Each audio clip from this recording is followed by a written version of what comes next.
So hello guys, আজকে আমার ঘরে সব জিনিসপত্র দেখাবো। দেখো,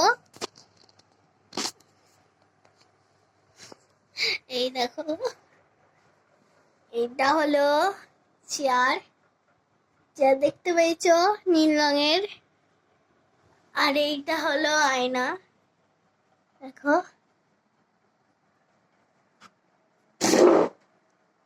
এটা হলো আলমারি, আলমারিতে কি আছে দেখো।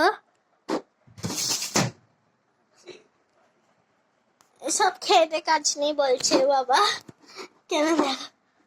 এই দেখো তুলে বসেছি, এটা হলো ক্যান্ডিড পাউডার, দেখতে পেয়েছো। আর এটা হলো নাইসিল পাউডার।